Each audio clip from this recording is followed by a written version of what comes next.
പിണറായിസത്തിലേക്ക് അതിനെ ചുരുക്കുന്നതിൽ എനിക്ക് യോജിപ്പില്ല.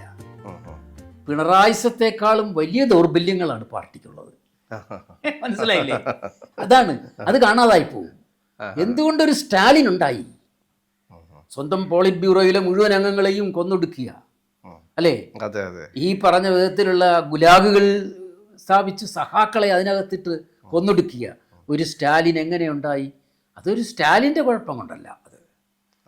ഒരു സ്റ്റാലിൻ മാത്രമല്ല അതിന് ഉത്തരവാദി ആയിട്ടുള്ളത്.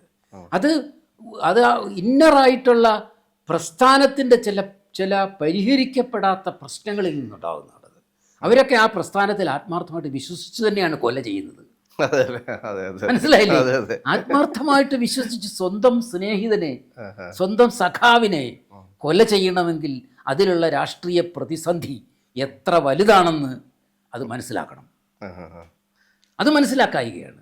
എന്ന് പറഞ്ഞാൽ ഈ ജനാധിപത്യത്തെക്കുറിച്ചുള്ള ബ്രോഡായ അത് ഈ ചർച്ചയിൽ എനിക്ക് വിശദീകരിക്കാൻ പറ്റില്ല. ജനാധിപത്യത്തെക്കുറിച്ചുള്ള വളരെ അതിൻ്റെ വളരെ വിശാലമായ ഞാൻ ഒരു ലിബറൽ ജനാധിപത്യം എന്നാണ് ഇപ്പോൾ ജനാധിപത്യം എന്ന് പറഞ്ഞാൽ ലിബറൽ ജനാധിപത്യം എന്നാണ് ഇടതുപക്ഷക്കാർ വിശ്വസിക്കുന്നത്. അപ്പോൾ അതുകൊണ്ട് നമ്മൾ തന്ത്രപരമായിട്ടാണ് അടവുപരമായിട്ട് അതിനകത്ത് ഇലക്ഷനിൽ പങ്കെടുക്കുന്നു, ഇങ്ങനെ ചെയ്യുന്നു.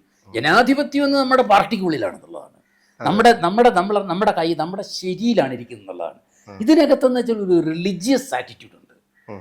സത്യം നമ്മുടെ കയ്യിലാണ്. നമ്മൾ എന്ത് തെറ്റ് ചെയ്താലും സത്യം നമ്മുടെ കയ്യിലാണ്. ആരെ കൊന്നാലും നമ്മുടെ കയ്യിലുള്ള ആ സത്യത്തിന് വേണ്ടിയാണ്.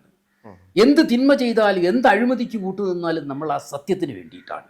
എന്ത് പിൻവാതിൽ നടത്തിയാലും പരീക്ഷ എഴുതാത്തവനും വിജയം കൊടുത്താലും നമ്മുടെ പാർട്ടിയെ ശക്തിപ്പെടുത്തി പാർട്ടിയുടെ പരമമായ സത്യം അതിനെ നിലനിർത്താൻ വേണ്ടിയാണ് എന്ന് ആത്മാർത്ഥമായിട്ട് വിശ്വസിക്കുന്ന ഒരു രാഷ്ട്രീയ മതവിശ്വാസത്തിൻ്റെ മതാന്ധതയുടെ പരാജയമാണത്. അത് പിണറായിയിൽ മാത്രം ഒതുങ്ങുന്നതല്ല. പിണറായി അതിന് നേതൃത്വം കൊടുത്ത ആൾ തന്നെയാണ്.